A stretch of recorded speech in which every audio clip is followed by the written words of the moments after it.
Welcome, everyone, to the Week 17 Power Grid. I am your fill-in host this week, Jeff Pasquino, here with Devin Knotts, Ryan Hester, and a colorful John Lee. So, John, why don't you tell us a little bit about the backstory of how you came to be dressed like a Black-Eyed Joe? I made an unfortunate wager with Devin last week. Points per dollar, who would score more, Travis Kelce or Rob Gronkowski? And it came down to the wire. Had I made the bet for FanDuel and not DraftKings, it would be reversed right now. Really close, but what the heck? It's the end of the year. I lost. Call me Black-Eyed John or Black-Eyed John just for the rest of the night for all I care. Let's talk about Week 17. Shout out to Scott Sheriff for live tweeting that, by the way. That was fun. Yeah. And that was really close. I was watching. I couldn't even tell who was winning because I had forgotten which site we had chosen. So it was very close. Both guys scored a touchdown. So that was great. But they were both solid picks. So we did say on the show last week about their salaries were much, much closer on DraftKings. So it's kind of funny that it came down to that. Yeah, it would have been real decimal points, but FanDuel would have been the other way around. So it would have been interesting. So Week 17, definitely an interesting week. A lot of things going on, a lot of different point spreads out there, a lot of different lines. So we got to look at Vegas. That's how we usually start. So, John, what are you seeing on the Vegas board this week? It's pretty interesting. So I put together the Vegas value chart for Footballguys yesterday, and it looks to me, I'm looking at it now, that looks 7 out of the top 8 scores for implied team totals for Vegas this week are all home favorites, which is kind of unusual. But I think a lot of that has to do with Vegas not really knowing what's going to happen this week, to be quite honest. I think, we'll talk about this throughout the course of the show, but when they're unsure, I think it makes a lot of sense for them to err on the side of caution, go with the home team, make them a favorite, and put them in a situation where it looks like they're going to win. At the top of the board, the only 2 teams with team totals higher than 28 points, New England and New Orleans. New Orleans is it's the lone exception to what I just talked about. They're on the road playing Tampa Bay, but they'll be highly motivated. We'll talk about motivation throughout the show today. They need to win this game to win the NFC South. They have a 28.8 implied team total, and New England are huge favorites, 15.5 point favorites over the visiting Jets. I think they win this game handily, but if you're a betting person, I think I'd go the other way here. I don't think they need to win by that many. Outside of that, there's a lot to talk about with regards to what's going on in Vegas this week in terms of these point spreads, what they mean. I mean, we've got San Francisco. They're favored over the Rams in LA. So that tells you the type of week that we're looking at. And maybe I'll hand it off to some of the other guys to talk about motivation, playoffs, substitute players. There's all sorts of things to talk about in a very crazy Week 17. Yeah, thanks, John. I think there's definitely a lot to talk about. And I would like to point out one thing is that there's no Sunday Night Football this week. This is the biggest slate that we have. There's 16 games. So you got to look at how to pare down the slate and find the players you really want to narrow down your field. So, Devin, I'll throw it over to you. How do you narrow down the field of players this week on a week where it seems like there's a ton of names in play? Yeah, I think there's 2 different situations. So the first one is if a team's been out for a while. The Browns, the Colts, the Texans, although DeAndre Hopkins is going to miss, but that's more due to injury than actually pure rest. Those types of teams, they're still evaluating their players. So they're still evaluating, hey, what are we going to do in the future? Who are the guys that we're going to keep? Who are the guys we're going to get rid of? So we're going to see those types of teams actually play their full starters like they do typically every week. The teams that I typically avoid are the teams that just got knocked out of the playoffs. So the teams that were, going down the stretch, pushing hard, practicing hard every day, and then they lost last week or they lost 2 weeks ago and now they're out of the playoffs and they might be a little bit demotivated. So that's kind of how I evaluate it. And then I avoid the teams outside of New England. New England's the one exception that doesn't typically rest players. But outside of New England, I will typically not take the risk on any player that has nothing to play for. Yeah, that's a really good strategy. And I agree with that. And I did a lot of writing up for the win in my article this week, and I know self-promotion plug there, but I look at a lot of the motivation in week 17. It's a tough week to pick. You got to find out what these players are really gunning for. They're 25 years old on average, so you got to look at what their motivation is. Ryan, what do you think about this week and narrowing down the field, and what did Vegas speaking to you this week? Yeah, I mean, these guys did a good job of discussing which teams have a lot to play for and which don't. In my trend spotting column, I kind of abandoned the typical format this week and focused on who's playing for what and teams that are all systems go and teams that may or may not have a lot of motivation. And Devin's thought of teams that just recently got eliminated and could possibly have a letdown spot.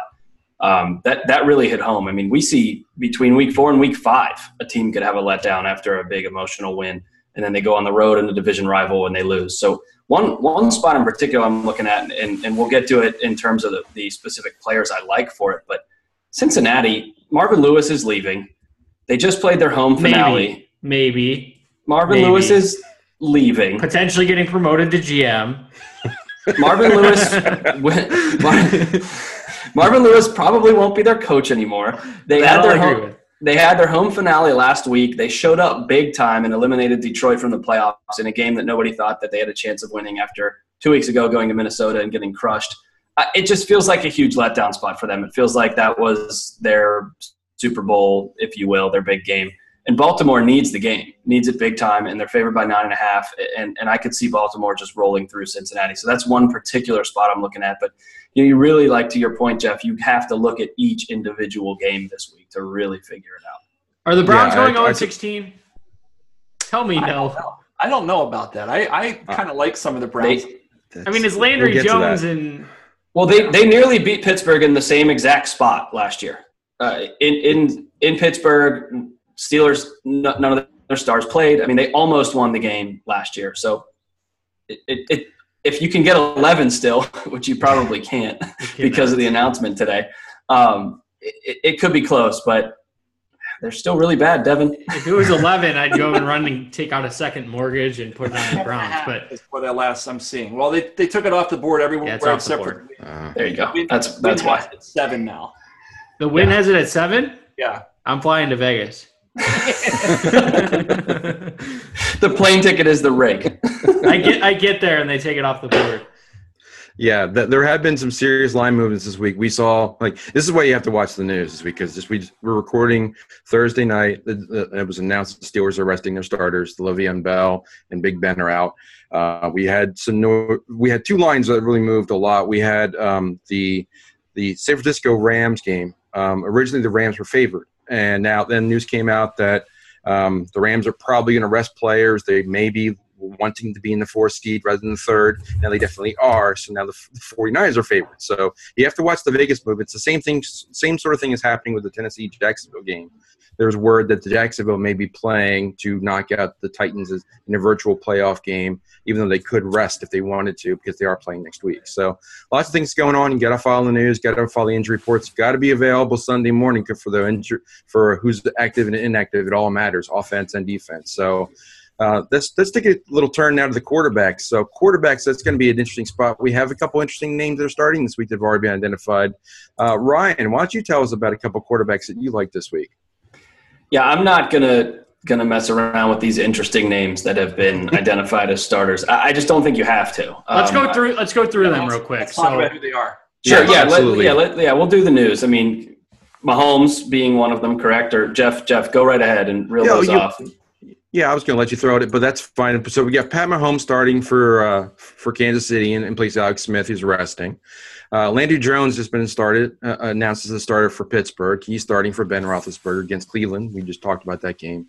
Paxton Lynch looks like he's starting for Denver, and Sean Mannion is starting for Jared Goff out there for the Rams against San Francisco, which is another interesting game. So there's 4 cheap options. I know you like the cheap quarterbacks, but this is a week 17. It's a little bit different. So plenty of value out there. May not be going that direction. Is that the way you're thinking, Ryan? Yeah, this is the 1 week where I can't do it, at least not yet. Maybe subject to change, I suppose. And I saw some green black-eyed Joes from the other guys, so I'm excited to to stop talking here in a minute. But I don't know how, if you really think New England's going to play and win the game, it's got to be through Brady. Seattle really needs their game and help. And I don't see Russell Wilson as a guy that's going to mail it in at any time. And Arizona's a great matchup. So Wilson's probably my favorite so far. But you could also just stick up there and stay with Drew Brees. Tampa's pass defense is dreadful. And the Saints still need to win the game. So those are the guys I'm starting with at least. And I'm interested to hear these other guys talk about Sean Mannion and Paxton Lynch. Yeah, John, you throw up the black guy, Joe. What do you think about some of those names? Of the guys we mentioned, Sean Mannion is the guy who I'm most interested in. It's not a bad matchup against San Francisco.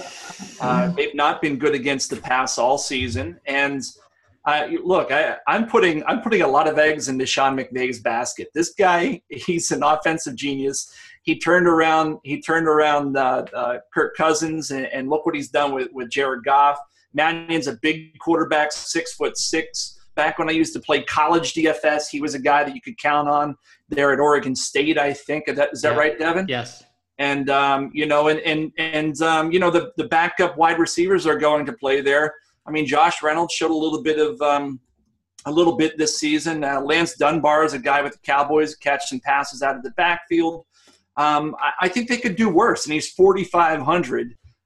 Should be low owned for GPPs. I'm not talking anything about cash games. Do you know how many career passing yards he has?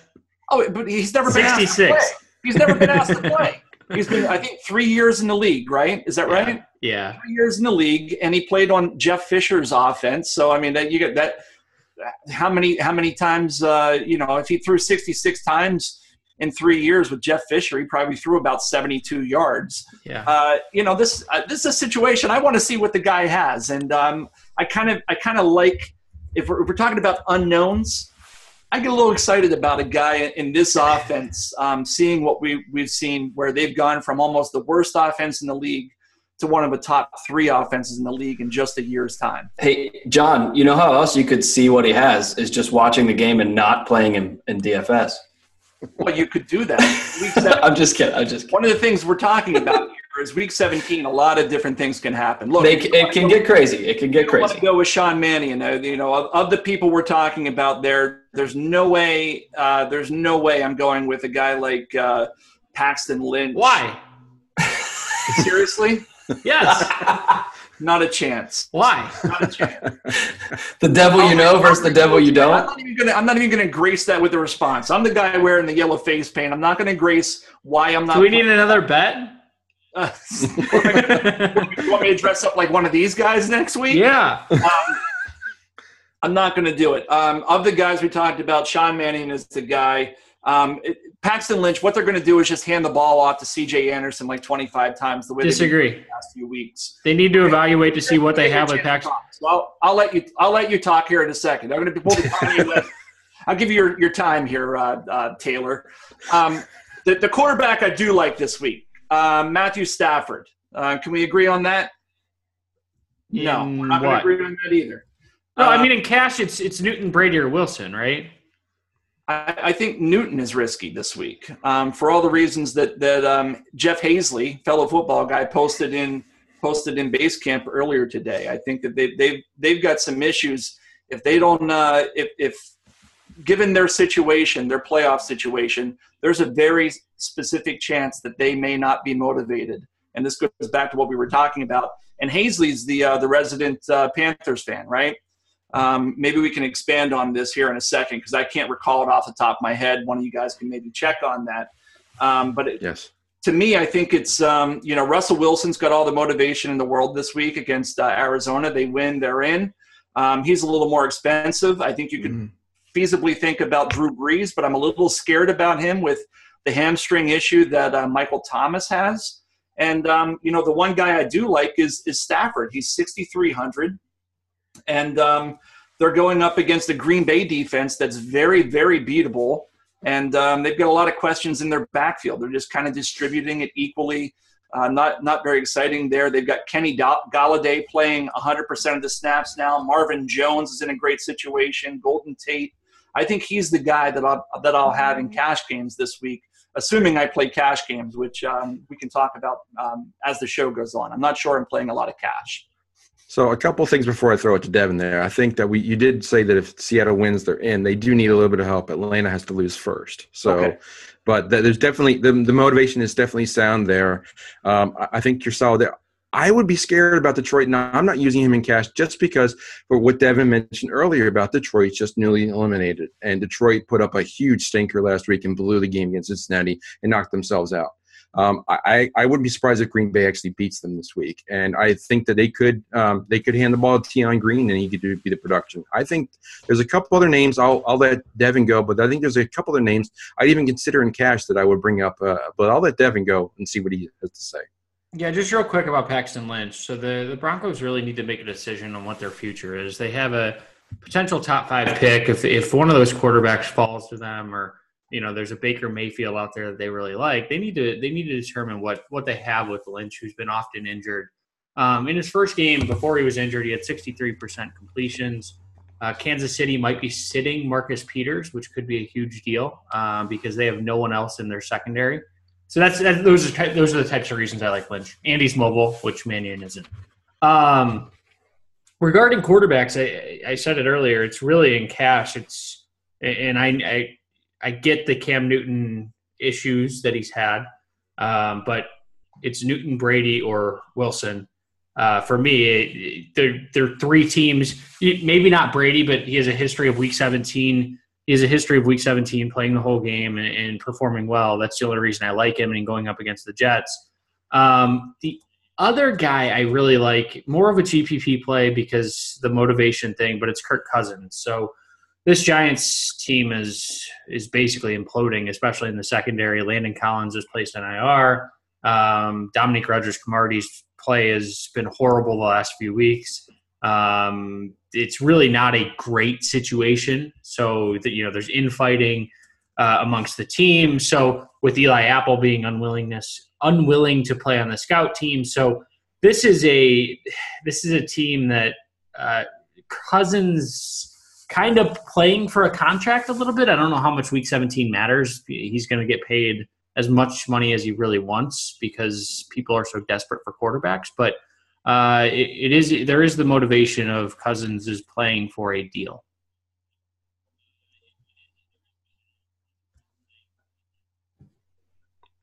Yeah, I think you covered a pretty good list of names there, Devin. I think that a couple of names I wanted to bring up. I'm surprised no one mentioned Phillip Rivers. I really am, and I think that he's a solid option in both formats, and I would consider him in cash, especially if Melvin Gordon is out. It's an Oakland game. The defense is tired. They're battered. I know I've heard rumors of a virtual Raiders home game, but Phillip Rivers is in a great spot, and they're motivated. They need to win to get in. They need some help, but I think he's a solid play. 2 other names I'll mention a little bit more towards GPP as I progress. Jimmy Garoppolo has been on fire, and I think that he's a definite mention. The Rams want to lose that game. And Jimmy Garoppolo is putting up 300 yards a game. He did it against Jacksonville. Well, he didn't get to 300, but he had 3 touchdowns, including a rush. I think he's a solid option. Now, my GPP name that I wanted to drop, and this depends again on who's in, who's out, Marcus Mariota. And I think that they've got some guys. I know. No. But it's a GPP option. They're motivated. If Jalen Ramsey is out and Jacksonville is resting players, Rashard Matthews and Delanie Walker could have very good games. And Mariota raises the floor because he can rush. Does he have the upside for a GPP play? Also, keep in mind that they may be -1 running back as well. What good game has Marcus Mariota had all season? And I'm looking at his game logs. He had 2 touchdowns rushing against Houston, but he only threw 96 yards. Well, I'm not saying it's a cash game play. Hey, Jalen Ramsey being out is great, but do you know how many times Jalen Ramsey has played against Marcus Mariota this year? I mean, one? And he can't do anything against any of those teams either. He played San Francisco, Houston, Indianapolis. Yeah, these are the worst teams in the league. Indianapolis again, Houston again, Oakland early in the season. These are all teams with terrible secondaries their starting secondary is probably worse than the backup secondary for Jacksonville. And he still was only able to surpass 300 yards twice. In both cases, he had a single touchdown. Yeah, and one game he threw 4 interceptions. Yes. And also, Devin says that Blake Bortles is better. He is.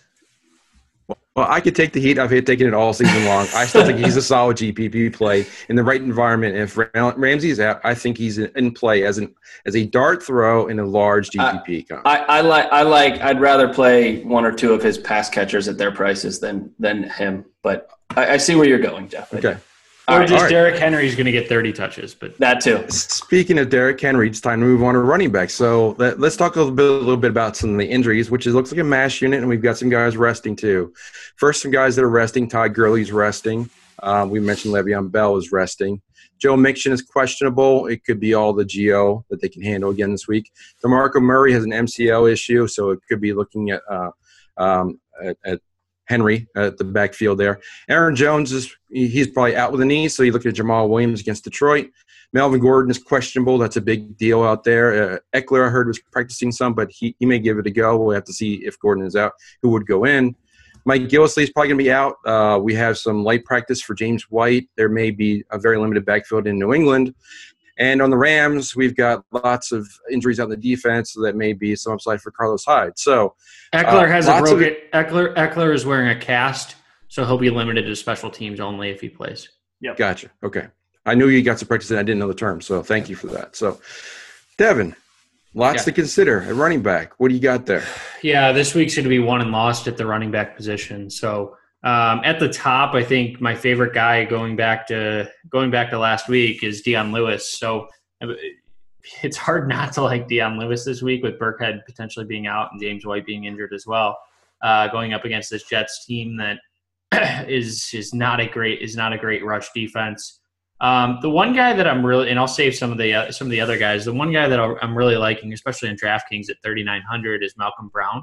So Malcolm Brown is filling in for Todd Gurley. Malcolm Brown he's actually a pretty talented runner. He's shown when he's gotten in the games, he's shown a burst that they're going to want to see what they have with him. So he's a former running back from Texas. He wasn't drafted because he kind of shared the backfield in Texas. It was kind of a no name type player that came out of there, but he's a guy who is going to see 15 carries or so as the Rams look to just run the clock a little bit and evaluate the talent, their backup talent. So Brown's a guy that I'm looking at, and then the last guy that I'll throw out there real quick is Carlos Hyde at 4,900 on DraftKings, just because this Rams secondary Rams defense in general. Really, they're not playing anybody. So Michael Brockers is out. Aaron Donald is out. Alec Ogletree looks like he's going to play limited snaps. Mark Barron is going to play limited snaps. So all of their main starters really are going to be missing pretty significant time. So Hyde is a little bit interesting. Yeah, I'm glad you brought up some of those names, especially Malcolm Brown. I was going to bring him up. I thought he'd definitely bubble up to the top. He's also cheap on FanDuel at 4,500. I think he's also in play over there. He opens up a lot of the rest of that roster. So it kind of some of these names you're going to hear is going to remind you of preseason fantasy football. And I know, John, you made some money back there. So who else you like at running back this week? For me, I think so. Dion Lewis was Devin's top guy. For me, I think the top guy is Alex Collins this week. Baltimore, 10-point favorites. They've been feeding him the ball like crazy over the past few weeks. Not a whole lot of depth behind him. He's still only 5,600. He's the guy that I'll probably anchor cash game lineups around. Outside of that, I think there are a number of different ways you can go. I kind of like some of the guys that Devin was talking about, so won't repeat them. I like old man Frank Gore this week a little bit. 4,400 against Houston. He has some incentive to get to 1,000 yards. I think I read somewhere earlier today that if he gets it's 100 yards plus. It's not undoable, but for him it's a lot. It'll be his 10th 1,000-yard rushing season. I suspect in a game where it probably doesn't matter to either team, they're going to feed him the ball. So I kind of like him this week at 4,400. They've been getting the ball to him in a passing game recently. He scored a receiving touchdown, I think it was last week. Like him as well. Outside of that, two other guys that I'll throw out and then maybe hand it off to Ryan. I like CMC, Christian McCaffrey against Atlanta. I stole another one of Ryan's I can see. Atlanta does not defend the pass well with regards to running backs. And there's a whole lot of questions coming out of Carolina right now. Damiere Byrd, the sensation, the athletic skill set that he offered, he went on the IR this week, and I think that what we're going to see is CMC used out of the slot, lined up on the line quite a bit, and he's 6,700 in a game that Carolina is going to be incentivized to win because of playoff situations. It's GPP only, right? I'm sorry? Oh, yeah, he's on my GPP list, yes. Okay. And then another guy on my GPP list is Jamal Williams on the other side of that Detroit-Green Bay game. 5,200. Aaron Jones was thrown on the IR this week. When Aaron Jones was not on the field, they peppered Jamal Williams with opportunity. I really don't love the Green Bay offense in general. This is more of a volume-based play. I think he ends up with 25 touches in this game because they don't trust Brett Hundley that much. And he's a guy that I think, based on volume alone, could end up with 20-plus fantasy points. Yeah, it's a good list. And Ryan, why don't you round out the list of running backs? There's plenty to talk about. There's a few more names I'd like to hear.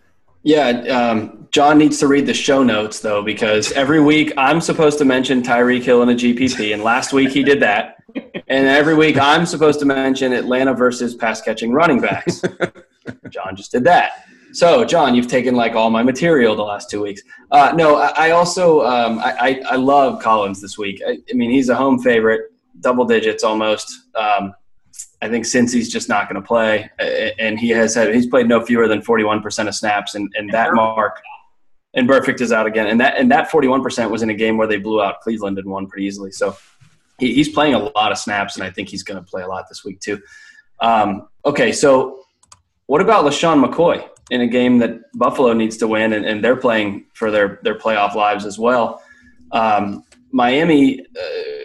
24.6% of targets against Miami go to running backs. That's actually the second highest ratio in the NFL. And we know McCoy can do it all on the ground and via the air. And in a game that Buffalo needs to win, I don't see why he doesn't touch the ball as much as he possibly can. Further, I guess one more I'd like to talk about is Mark Ingram. New Orleans is a heavy favorite. We know Tampa can be beaten via the air, but it's a game where New Orleans should control, and that should mean that they get down near the goal line a time or two, and we could see Ingram punch it in. So I like Ingram as well.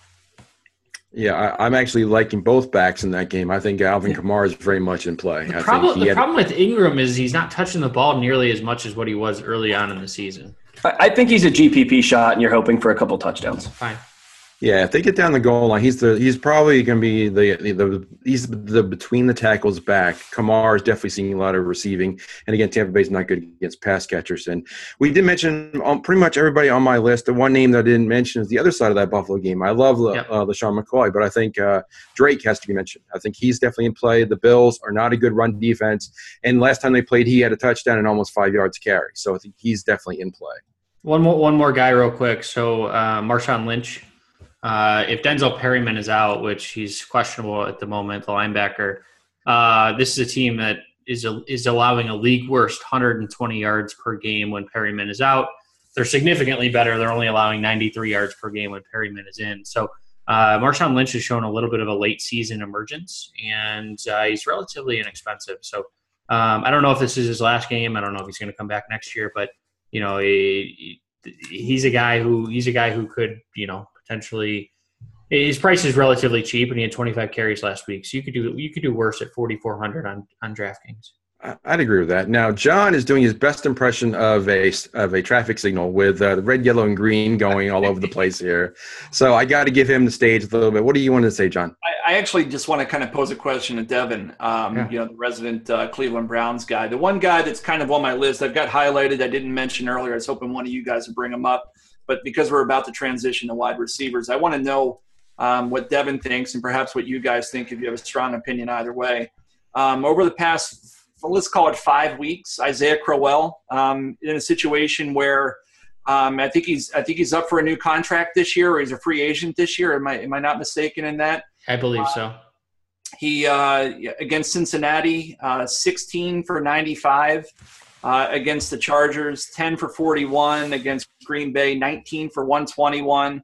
Baltimore, 5 for 72. And then last week, kind of laid an egg against Chicago. This week he goes up against Pittsburgh, and my buddy Ryan can attest to this. Since they lost Ryan Shazier, they have been dreadful against the run.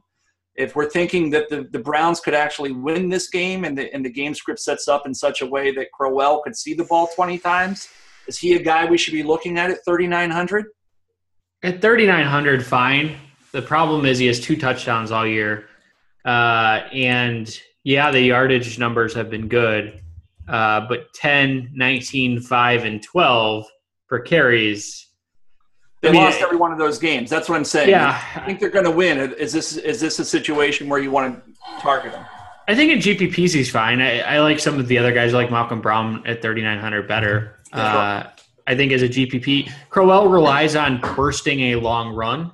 So, if he can get a 40, 50, 60-yard run, which he has done several times this year, he could pay off in a GPP. I just wish, John, there weren't so many other reasonable values to, cause I'd rather play Mike Davis at 4,100. I think that's a great point. It's something I'll bring up now. This week, if you're playing GPPs, you're probably going to lose if you spend $50,000 on DraftKings or $60,000 on FanDuel. Spend less. You really think so, though? You don't have to spend. Yeah, like you could go up a wide receiver and you could make a roster that. I think his point is. I don't know. I think his point is valid that you don't want to force it to 50,000. It's kind of like we made the analogy earlier about preseason football where they were all the same price. You're picking the best players pretty much regardless of their price, and they pretty much will fit with whoever you're picking out. Yeah, I mean, Devin, it took us 6 minutes to talk about a running back more than 56. Right, but we'll get into wide receivers, and there's some guys at the top that's true. But in the last month or so, I mean, the best lineups have been the ones jamming in running backs and going mid-range on wide receivers. Receivers, I feel like it's easier to find 100 yards at 4 or 5K than it is at running back in most weeks. That is an excellent transition point there, Ryan. So thank you very much. So we'll talk about some wide receivers this week. So first, a couple injuries. The list isn't quite as daunting, but it's still out there. Jeremy Maclin's doubtful with an ankle. It could be Brashad Perriman, or it could be Michael Campanaro, who played very well in his stead before. Plenty of questions at Jacksonville. Again, they may rest players, but Marquise Lee is doubtful with an ankle. You could see Keelan Cole. You could see Allen Hurns. You could even see D.D. Westbrook out there. Michael Thomas questionable with a hamstring. He did get some light practice in on Thursday. Deshaun Jackson's questionable. Light practice for him. Godwin did not practice. Jordy Nelson's doubtful. Devontae Adams is doubtful with concussion. It gets pretty thin. We might have a couple interesting names to drop in Green Bay. DeAndre Hopkins is now out and probably going to be out, although there was some news that he may try and play because he's 4 catches, I believe, away from 100 catches for the year. Sterling Shepard for the neck injury and Tavares King with concussion. The Giants may be pulling guys out of the stands for receivers. Tamir Bird is on the IR with a leg issue. Emmanuel Sanders is doubtful with an ankle, and he has questions at quarterback, as we mentioned earlier in Denver. And Dez Bryant doubtful with the knee. There's plenty of names to talk about, but let's talk about guys who are probably going to suit up and probably will hopefully find the end zone for you. So, Ryan, you led us with the transition. Why don't you lead us off with the wide receivers this week? Yeah, as Devin alluded to, I mean, this is the position it would seem like you want to spend up at. Julio Jones is in a game where that team needs to win, as is Keenan Allen, as is Michael Thomas. So, I mean, just starting right there, I know that it's really boring to do so, but those are the first 3 guys on my list. And I did so at quarterback as well, but I feel like these are the chalk positions. They just happen to be the best blend of elite players on teams that need to win games. So I'm looking to build there, but, I'm thinking it's more of a play it light and play it GPP week, like you maybe would do on a shorter slate, even though this is kind of the biggest slate of the year. So I'm going down. I'm looking at the list here. I like Marquise Goodwin as well. We've talked about San Francisco a number of times already today. I think they're a team that even though they're out of playoff contention, they're playing like it is playoffs. They have such a buzz going on right now that they have zero reason to want to end that. And also I like T.Y. Hilton. That game, the only issue with that game, I stole one of yours, John. I got you back. If I just name 7 receivers, I'll get one of yours eventually.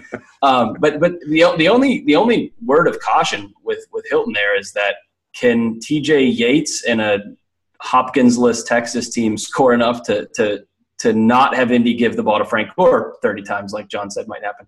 But Hilton did go for 175 and 2 touchdowns against this team earlier in this year, and they are just awful. Whether they're trying or not, they're just awful. So 5,900, that's worth a shot as well because he's good for a 70-yard touchdown every now and again. But at the risk of naming every wide receiver in the league, I'll pass the baton now. I think we'll pass it to John since he was so emphatically upset that you would stall his Hilton play. Maybe John's got a few other golden nuggets out there to match his face. What do you got there, wide receiver, John? Yeah, I mean, Hilton's one of my guys. He's not, in my eyes, he's cash game viable this week, even though our projections don't call him out as such. If you're going at the high end of things, I think Julio Jones and Keenan Allen kind of represent the guys that I'll be spending money on this week. That's how you get to 50 or 60,000. That is. I mean, I won't dispute it. But outside of Alvin Kamara, I don't have a single guy on my cash game list above 7,000 on DraftKings this week for cash games, other than those two players. Yeah. I think you can make a case for AJ Green because I think he's the only healthy offensive player in Cincinnati right now. And Baltimore has been getting crushed through their secondary over the past few weeks. And then for GPP flyers, I kind of like I'm going to go back to the Cleveland Brown thing. If Deshaun Kaiser can find Josh Gordon, I like him. I think that we're not going to see a whole lot in terms of Pittsburgh starting their secondary. I think they'll bench Joe Hayden this week. They better. You really? I doubt that. No, I think they will. I mean, I don't know. They really should. Joe Hayden is motivated against Cleveland. That's the one reason they may play him. Do you think he's maybe motivated to win a playoff game, though, too? He doesn't even know what that means. Yeah, exactly. He doesn't know what that means. He played for the Jets and the Browns. Anyhow, Josh Gordon is a guy. Josh Doctson, here's a guy on the perimeter receiver, 14 targets I think last week. I know somebody really liked Kirk Cousins earlier. I think he's a guy that will be under-owned for GPP. And then outside of that, maybe you could look at a guy like Tavares King at 3,400. Or even Roger Lewis, one of those receivers in Giants land. They're both too cheap for the amount of attention they're going to be seeing because there just isn't anything else in the Giants' offense. Assuming you think the Giants can put points on the board, and Vegas has them at 18 points this week. If you think that they're going to do it, I would imagine it comes through one of those guys. Rhett Ellison. They're not going to do it. No, I think Rhett Ellison's a guy that we'll get to in tight ends that's highlighted in my list at 2,700. Who scores more points this week, Cincinnati or the Giants? Because I didn't like the AJ Green call either. Cincinnati. So let me jump in here and referee this a little bit. I think John brought up a lot of good points. Baltimore, I've seen them play, unfortunately, and they are getting beat by wide receiver ones because Jimmy Smith has been sidelined, and they're getting run ragged. And A.J. Green does have some good history against the Ravens, so I could see that happening. 18 points for the Giants is 18 more than they scored last week, so I have some questions there. But there is some upside to them, but especially with Evan Ingram sidelined with some rib injuries. He may or may not go. We'll have to see that. But one thing to bring up on that game is that it's going to be frigid in the Northeast this week and a lot of across the country. You got to watch the weather. You got to watch the wind. It's going to be so cold for a lot of these guys. I think that's very concerning, and you may want to lean towards more of the dome teams like T.Y. Hilton. So what do you got to say, Devin, about some wide receivers? Yeah, I think most of them have been mentioned. The one guy that I do like is Braxton Miller. 3,000 on DraftKings is a pure punt play. Former quarterback at The Ohio State University, my alma mater. So there's no bias there. But with Hopkins out, I mean, Miller is a guy who they're not going to change Will Fuller's role. They're just he's their deep threat. He may see a little bit more extra targets, but for the most part, they're going to have to throw to somebody underneath. And I think that guy is going to be Miller. The only other guy that I really like, and it's a contrarian GPP play, is Mike Evans. So going up against Marshawn Lattimore, those two got into a fight the last time. They faced off. Evans has actually been pretty good over the last couple of games. So Evans is a guy that I'm looking at, but for cash games, I'm starting with Keenan Allen and Julio Jones, and then just moving on because you have so much salary based on some of the running backs that we had talked about.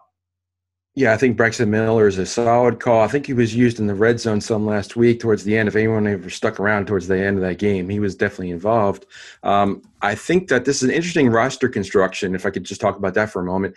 You're going to see a lot of cash games. If you're playing cash games, you pay up at wide receiver, pay down at running back because there's value there. If you flip that in GPPs, you're going to be putting a roster that's kind of different and get some uniqueness just from doing that. Maybe not entirely cheap at wide receiver, but one or two and building a stack that way. One wide receiver I wanted to mention that wasn't mentioned, a guy who had 9 targets last week and came down with 3 catches for 36 yards, and they wanted to get him the ball in Green Bay, is Michael Clark. Now, I don't know much about him. Maybe, Devin, you know from college, but they want to get him some looks. He had 9 targets last week. Again, they're banged up in Green Bay. They don't have much to play for, but they may get some looks. And this is a name that, if you know him preseason or college, he's a $3,000 punt play on DraftKings as well, so he may be worth a look. He's a tight end type player. So he's 6'6", 220, former basketball player, kind of filling a Richard Rodgers, Lance Kendricks type role, almost like a hybrid between a wide receiver tight end, but he's big and he's fast and he's at least interesting. What about Jeff Janis in that same role? Because I looked at this earlier and I didn't know enough about either player. Well, I know a little bit about Jeff Janis, but I was surprised to see that Michael Clark played 43% of the snaps last week, and Janis only played 18%. Why does Janis get so much love in DFS? I don't know. I don't know. Like he's never a special teamer. No, he did something in the playoffs one year. He came out of nowhere. Somebody get hurt. It's not even that. He's one of these workout freaks. He's 6'4" and runs really fast, and everybody wanted him to be a thing. And then what he did in the playoffs was that double Hail Mary drive that they had against the Cardinals to win that game. He caught both Hail Marys. He had 102 receiving yards on one drive somehow. And he so it was all the workout stuff, and everybody wanted him to be a thing, and then that playoff game somehow validated it, and then Green Bay went back to never playing him again. I mean, the only reason he was in that game was they had nobody else. I would have Geronimo Allison, Trevor Davis, and Michael Clark all ahead of Janis. Agreed, 100%, because so does Green Bay. But that's why it was worth asking. I don't have a strong I'm not opinion. beating you up. It's the whole Twitter loves Jeff Janis for some reason. That's all it is. I didn't get it. What do you mean you're not beating me up? Well, I think we've hammered home that you probably want to pay up a wide receivers unless you're doing a stack and looking for a GPP. What about Larry Fitzgerald? Sure. We saw what he did last week. Drew Stanton peppers him with targets. He doesn't seem like he's a guy that's going to quit in week 17. No. Home road. No. It's a home road thing with him, though, worries me. Even though that's not always a thing, but for him it's a thing. It could be an interesting game with Arizona and Seattle. Seattle has something to play for. There could be some back and forth there. That could be an interesting one. So an interesting position this week is a tight end. Let me give a quick look. Just play Gronkowski and move on. I wanted to ask that question. That was going to get there. I was thinking. Kelsey this week. So a couple injuries before we get there. Evan Ingram's, I mentioned earlier, with the ribs. Gronkowski, probably known as forget that he's playing. Jimmy Graham, questionable the knee, questionable how well he's been used the last 3 weeks anyway. Cameron Brate could be out. Would love to see if there's any tight ends to play in for Tampa Bay. And Richard Rodgers is doubtful with the shoulder. So you stole the thunder. What do you think about Gronk there, Devin? Yeah, I mean, to me, we talked about all this salary that we have. There's other guys at tight end that are interesting, but to me, it's Gronkowski, and I'm trying to pull up his incentives. I don't have it right in front of me, but he needs 11 catches. He needs 11 catches and 113 yards for the $2 million bonus. One or the other. Not both. One or the other. Either or, yes. Yeah. So or six touchdowns. I'll take 6 touchdowns. Write that down. Let me put a star next to 6 touchdowns. No, I think he gets 113 yards. I think that they play him until he gets it, and then they sit him. So he can also get it by getting all pro, which I think he's going to do. So it's not like it's, hey, you lose $2.5 million if this doesn't happen. But I think that they want to shore it up and not put it in the hands of the voters. I've talked about New England not really resting people in week 17. They have a bye next week. And then Gronkowski is – I mean, I'm looking at it now. He's really the only top-end tight end that I would even consider. Yeah. Kelsey's going to sit. Don't play Kelsey this week. Yeah, no, not at all. Yeah. I mean, Eric Ebron's been on fire, which I'll let someone else take if they have him written down. But Ebron would be the other guy that I would consider. But outside of those two, that's really all I'm looking. Maybe Lance Kendricks. Let's throw it around a little bit, John. What do you have for tight end beyond Gronkowski this week? My tight ends, generally on DraftKings, I tend to go cheap, so I'm guilty of this. I'll say it up front. But I got 3 guys on my cash game list right now. Delaney Walker at 4,400 against Jacksonville. I think that's entirely doable. Charles Clay going against Miami. They've been very generous to tight ends most of the season, 3,700. And then, again, I think this is a week where you don't have to rely on projections as much. I think a lot, some of it, not a lot of it. Some of it is gut feel. And I think Steven Anderson for Houston is a guy that I'll be looking at with DeAndre Hopkins not playing. That's assuming he's not playing. If he's not playing, 3,100, I can get behind him. I don't know so much I do it on FanDuel, but I think on DraftKings, TJ Yates, if he's throwing passes, look at and I can already see Devin's face. I'm getting red. No, but I mean, for real. Will Fuller. Look at our projections for Will Fuller. And look at our I mean, Will Fuller on our H value is the highest guy in all of wide receivers. I mean, that's going to change once I talk to Dodds, but that's that's crazy. Because, I mean, it can't be, right? It absolutely can't be. I agree with you. It shouldn't be because this guy's ADOT is way beyond what TJ Yates is capable of throwing. Yeah. I think he's a guy who's going to be dumping passes off to the tight end. The problem is Steven Anderson's not a short tight end receiver. Like he's a deep threat type of guy that had a huge game when Fuller was out. With the real offense, I agree with you. But I mean, who's the other tight end that's going to do it then? They're so depleted at tight end. He's their pass catching tight end. Guys, TJ Yates had 12 passing yards last week. What are we talking about right now? I was going to get there. I was why are we fixated on Houston? Steven Anderson, since his explosion spot in week, what was that, 13, 91% of the snaps that week, 75%, 61%, 50%. He has 4 targets in the last 2 weeks. I know Hopkins was there. Now he's not, but it's still TJ Yates. Can't we do better? DeAndre Hopkins over that period of time, how many targets? Oh, 100, I'm sure. But, again, it's still TJ Yates. I'd rather take – go to somebody. Who are they? I know, but wouldn't you rather have 5 targets from Jack Doyle rather than 8 to Steven Anderson? Even at the salary. I don't care. It just doesn't seem like it's worth talking about these Texans pass catchers very much. Braxton Miller I agree with because he can catch a 6-yard pass and maybe take it for a 50-yard touchdown. Well, I don't know. Frank Gore and T.Y. Hilton are both on my cash game list. I can't add Jack Doyle there too. Okay, that's fair. But he did have 9 targets and 8 for 63 again first time they met. So he's definitely worth mentioning. But you're saving a lot of money with Frank Gore or T.Y. Hilton. So then just go do something else at tight end. You don't have to go cheap this week. Yeah, I mean I haven't built cash game rosters yet, and I think that's a fairly fair comment or counter argument. I'll give you one more name, and I think somebody threw it out earlier. It might have been Devin. Rhett Ellison at 2,700 is a guy that's in my GPP list who I think is worthwhile talking. I mean, we could talk about guys like Gronk and Olsen, but I mean, I think those guys go without saying. On a week like this, we should be talking about these players that maybe some less nuanced players might not know about. Well, then let me throw out another one then, because you guys picked the wrong old guy earlier. What about Antonio Gates? I like Gates a lot. Too much? His price went up. Big deal. He's facing the team that gives up more passing yardage to tight ends than any team in the league. I think he was my number 2 tight end last week when he was 2,700, but now that he's 4,100. I think that's too much. He has no yak ability. He's a great. I mean, in terms of the end zone, I love him there, but he's just. That's all I really. I mean, with no Hunter Henry, he's at least interesting for a touchdown play. Yeah, I don't know. If Gordon is sidelined, I know that's where you look. If Gordon is out, which I mean, I don't know which way he's trending at the moment, but he's kind of iffy. If he's out and Eckler can't catch the ball because he's got a broken hand, I see them throwing the ball at the gates in the red zone. There's a lot of familiarity there, and we talked about Rivers as a cash game possibility.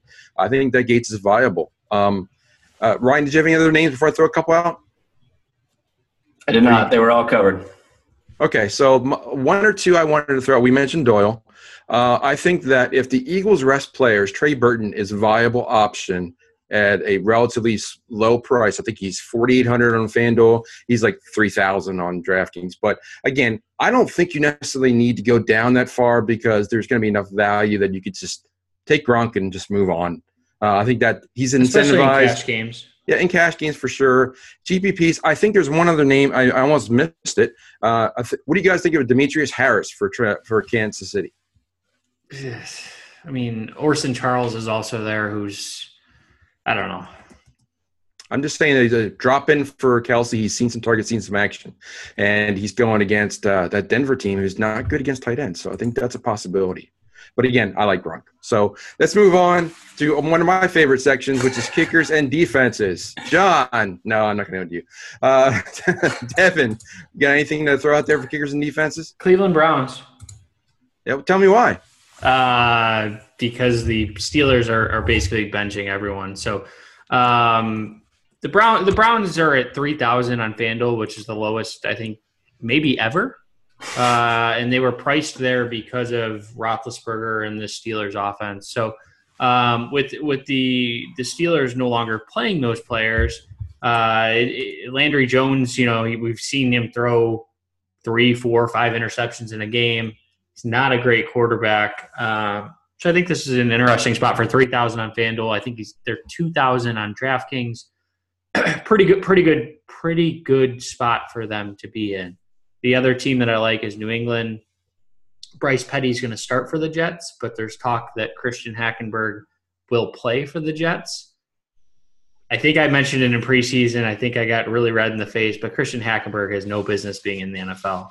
He was not good in college. He threw frequent interceptions. Every draft analyst has basically criticized this pick since they made it a couple years ago. This is a spot where the Jets, if they put him out there, it's not unless he's improved significantly, which I feel like they would have already tried to put him in by now if that was the case. I think that the Patriots are in a pretty good spot as well.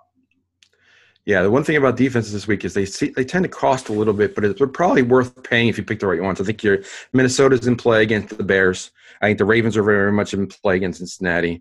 A couple of GPPs, again, if the cold gets to be a factor. You've got a Washington team against the Giants. They're under 5K, and the Giants scored no points last week.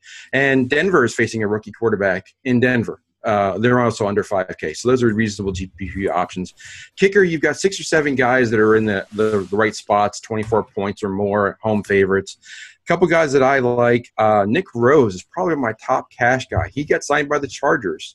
And I like the Chargers. They're, again, without Melvin Gordon, they may settle for some field goals, and they were supposed to win that game. So he's my top guy. GPP, Harrison Butker had 5 field goals last week. And, again, Kansas City may be resting players, but they don't rest kickers.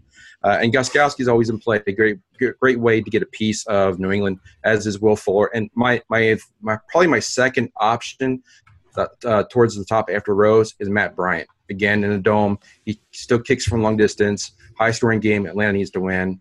I think that he's a solid option. So enough about kickers and defenses. Now it's time to do one last. Why haven't we talked? I know they're not the same, the Legion of Boom, but Seattle's still facing Drew Stanton at home in a game they have to win. Just a thought. That's reasonable. That's a reasonable option. I just think that game may slug out, and Seattle's defense has been a little suspect since they've been so banged up. But it's definitely worth mentioning. As far as GPPs now, because that's I think where a lot of us are heading, we want to talk about a few stacks and round it out. So, Ryan, what stack do you like this week? Oh, I was hoping you wouldn't come to me first. All right, then I'll go to John. John's always ready. All right, go ahead. All right. I think my favorite as of now, it's Thursday night, one of my favorite stacks. I like the cost. I like Jacoby Brissett and T.Y. Hilton, 5,500, 5,900 on DraftKings for all the reasons we've already talked about. And then one that I think nobody's going to own, and I alluded to this earlier, it's a team stack for the Rams. I have a lot of confidence based on what I've seen this year in the LA Rams. I think I'll stack up in the $8 GPP on DraftKings. Low ownership. I'm going to have a team stack for the Rams and try to capture all the points with Sean Mannion, Malcolm Brown, and Josh Reynolds, and see how that. Can you just give me the $8 instead? Your total the total salary of your entire roster is going to be like $32K. Gronk and Julio and Keenan Allen and all those guys that we all agree on. Yeah. Well, you definitely can round it out. Devin, what stack do you like this week? Yeah, I think stacking is interesting this week because I don't think you have to stack. Brady and Gronk for me is the top one, and I've mentioned that several times this week. I think going with someone like Kirk Cousins and, believe it or not, Vernon Davis.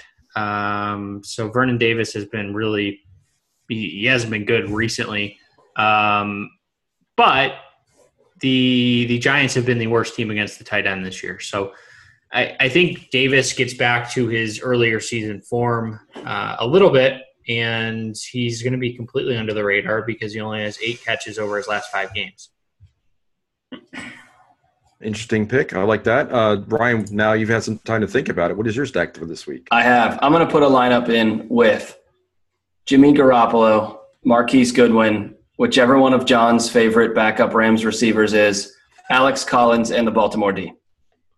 I like it. I was going to lean towards San Francisco as well. I'm going to lean to another side of a game that we're going to see a lot of points. I think the Saints could put up a lot of points. I think Tampa Bay can run it back. So I think Tampa Bay, you got Jameis Winston and Mike Evans. I think Mike Evans is incentivized. We didn't mention about it. He's getting close to 1,000 yards. He's definitely interested that he could be one of a very handful of a few players that have ever put up 4 1,000-yard seasons to start a career. I think he's 54 or 55 yards short. He'll definitely hit that, and he'll keep on going for the 100 yards and a touchdown. So that's my stack is Tampa Bay to run it back against the Saints. Okay, parting thoughts as we round out Week 17 and round out the regular season. Devin, what do you think? Yeah, I'll just give a thank you to everyone. So this show would not be where it was for the people listening and putting up with our shenanigans. And thank you to Jeff for filling in, and thanks to Ryan and John, even though I beat you guys up sometimes. It's been fun. It's been a lot of fun. Not sure we'll do a show next week. We might do a quick lineup building show or something like that, but we're still figuring out those details. But this is our last show in this type of format for the year. Yeah, it's been a lot of fun, so thank you for that. Ryan, what are your parting thoughts and words of wisdom for this week? Yeah, I would agree. Let's just build on what Devin said, and you guys all of you loyal regulars we have. I never really thought that, joining the show that I'd be here and have the same, I don't know, even 15, 25 people just every single week the minute we post the show. Or not the minute, but about an hour after we post the show, responding about the show. That's crazy. That makes every Friday morning super awesome. And I thank you all for that. And even we're not sure about next week. We want to do something for the playoffs for the next 2 weeks with these 4-game slates. So you all follow us on Twitter and keep doing that. And if we have something, you will definitely see it that way. And thanks to all you guys for the fun. This is something I look forward to every week, and I'm going to miss it.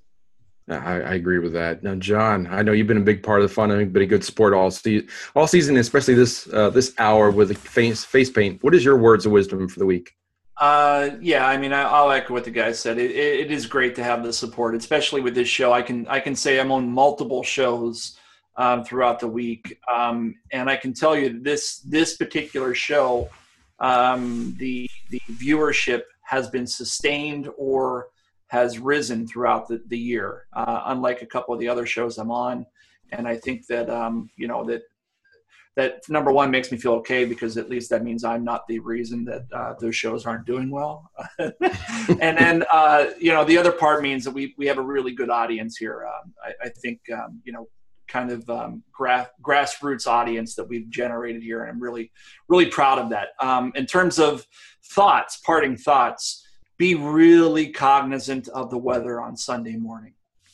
I wrote this on our show sheet earlier. The Northeast is frigid right now. As I'm speaking, it's literally 10 degrees outside. The wind chill factor is approaching 0. Games in New England, New York, the Giants are there. Baltimore, Philly, Pittsburgh, even I think Denver and Tennessee are going to see really cold temperatures. The game changes when it gets super cold. When we're talking single-digit temperatures, the game changes. And so be aware of that. Watch what's going on. With 60 degrees, nobody cares about Florida. But be aware and watch, at the end of the day, just watch the Vegas lines on Sunday morning. And that's going to give you a great idea of what to do. But, I'm not the kicker guy. I'm not going to get kicker advice. But in those areas, you might want to avoid kickers. Yes, I would agree with that. And I want to echo those thoughts and echo all the thoughts of the guys. That it's been a great season, great year, a lot of fun with everyone. Really enjoyed the viewership. Really want to say a thank you to Austin for doing hosting all season, and this is definitely solid work. Hopefully I've been somewhat capable in his stead. And I also want to say a parting word of wisdom. We don't talk much about draft.com, but that we do put out some good articles on the content. We do a 6-man draft. I have done some early drafts this week, knowing that there's going to be a lot of news, a lot of things that people don't know yet. You can get some significant advantage by doing some drafts this week and seeing people take Le'Veon Bell, Todd Gurley, who shouldn't be drafted at all. So there's definitely some advantage there. I would recommend trying out the site. It's a great week to try it out. Do a 3-man, do a 6-man, $1, $3, $5. It's a lot of fun. Takes 10 minutes and you're done, and you can have a little bit of fun and a little bit of interest in games on Sunday. So with that, I will round it out and call it an NFL season and an NFL week. Thank everyone for tuning in, and for John Lee, Ryan Hester, Devin Knotts, and Jeff Pasquino, thank you for tuning in, and thanks for being a football guy.